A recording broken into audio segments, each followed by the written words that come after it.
जीवन बगिया ऐसी उलझी, फूलोगे कम कांटे ज्यादा, सिमटा जीवन डूबी सांसें, आना है तो अब भी आजा। यदि आपने अभी तक अंतिम अध्याय नहीं देखा है तो कृपया करके अंतिम अध्याय देखें, उसके बाद ही इस अध्याय में प्रवेश करें। ध्यान रखना, पागलों में और परमहंसों में थोड़ा सा संबंध है।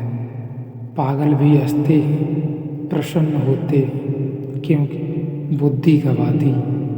परमहंस भी हंसते हैं क्योंकि बुद्धि से पार हो गए। दोनों पागल बुद्धि से नीचे गिर जाता है, इसलिए हंसने लेता है। परमहंस बुद्धि के पार चला जाता है, इसलिए हंसता है, हंस लेता है। दोनों में थोड़ी समानता है। पागल और परमहंस में एक बात समान है कि दोनों ने बुद्धि गंवाई। एक ने होशपूर्वक गंवाई है, एक ने बेहोशी में गंवाई है। इसलिए फर्क बहुत है, जमीन आसमान जितना फर्क है, लेकिन फिर भी एक समानता है। इसलिए कभी कभी पागल में तुम्हें परमहंस दिखाई पड़ेगा और कभी कभी परमहंस में पागल। तो भूल चूक हो जाती है। पश्चिम के पागल खानों में बहुत से लोग बंद हैं जो पागल नहीं है। अभी वहाँ बड़ी क्रांति चलती है। इसके संबंध में कुछ मनोवैज्ञानिक, विशेषकर R.D. लैंग और उनके साथी, एक बड़ा आंदोलन चलाते हैं कि बहुत से पागल खानों में बंद हैं जो पागल नहीं हैं। अगर वे पूरब में पैदा होते तो परमहंसों की तरह उनका आदर सम्मान होता। R.D. लैंग को पता नहीं है, इससे उल्टी घटना पूरब में घट चुकी है। यहाँ कई पागल हैं जो परमहंस समझे जाते हैं, मगर आदमी आदमी है। यहाँ पूरब में कई पागल परमहंस समझ लिए गए हैं, मगर भूल चूक होती है क्योंकि दोनों की सीमाएं एक दूसरे पर पड़ जाती हैं। तो यह शक स्वाभाविक है। एक ही बात ख्याल रखना, इससे आनंद बढ़ रहा हो, घबराना मत। आनंद पागलपन के कारण भी बढ़ सकता है। तो सुरक्षा की कसौटियाँ क्या हैं? सुरक्षा की कसौटी यह है, तुम्हारा आनंद बढ़ रहा हो और तुम्हारे कारण किसी का दुख न बढ़ रहा हो तो बेफिक्री से जाना। तुम्हारा आनंद किसी ही हिंसा, किसी पर आक्रमण, किसी को दुख देने पर निर्भर न हो तो फिर पागलपन से डरने की कोई वजह नहीं है। अगर पागल भी हो रहे हो तो यह पागलपन बिल्कुल शुभ है, ठीक है। फिर बेझिझक इसमें प्रवेश कर जाना। डरने का कारण तो तभी है जब तुम किसी को नुकसान पहुंचाने लगो। तुम्हारे नाच से किसी को कोई बाधा नहीं, लेकिन कोई सो रहा है और तुम उसकी छाती पर जाकर ढोल बजाकर नाचने लगो। तुम नाचो, इससे कुछ अड़चन नहीं।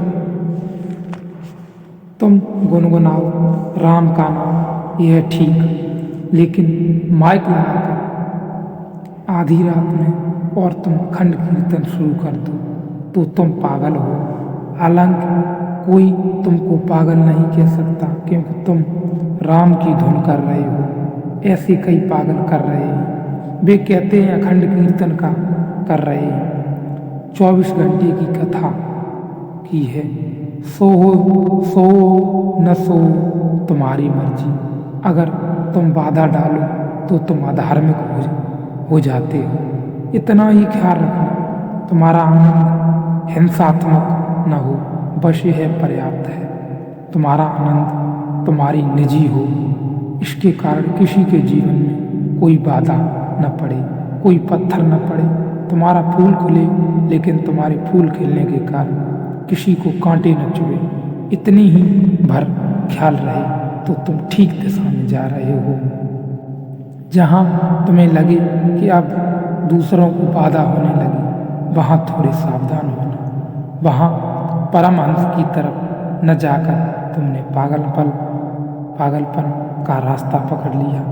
ओम प्रकाश से किसी को कोई दुख नहीं है, बेझिझक बेधड़क जा सकते हो। कल मैं एक गीत पढ़ रहा था जो कुछ सुंदर था, प्रेम काम जो अच्छा मजा नया था। सत्य सार मैं बीन बीन कर लाया, नैवेद्य चढ़ाया, पर यह क्या हुआ, सब पड़ा पड़ा कुमलाया। सूख गया मुरझाया, कुछ भी तो उसने हाथ बढ़ाकर नहीं लिया। यूं कहीं तो था लिखा, पर मैंने जो दिया, जो पाया, जो पिया, जो गिराया, जो डाला, जो छलकाया, जो निहारा, जो छाना, जो उतारा, जो चढ़ाया, जो जोड़ा, जो तोड़ा, जो छोड़ा, सबक जो कुछ हिसाब रहा। मैंने देखा कि उसी यज्ञ ज्वाला में गिर गया, और उसी क्षण मुझे लगा, अरे मैं तिर गया। ठीक है, मेरा सिर फिर गया। तिरता है आदमी, सिर के फिरने से परमात्मा को तुम चढ़ाओ चुन चुन कर अच्छी अच्छी चीज़, उससे कुछ न होगा जब तक कि सिर न चढ़े। सुनो फिर जो कुछ सुंदर था, प्रेम काम जो अच्छा मंजा नया था। सत्यसार मैं बीन बीन कर लाया, नैवेद्य चढ़ाया, पर यह क्या, सब पड़ा पड़ा कुमलाया। सूख गया मुरझाया, कुछ भी तो उसने हाथ बढ़ाकर नहीं लिया। तुम ले आओ सुंदरतम खोज कर, बहुमूल्य को खोज कर चढ़ाओ।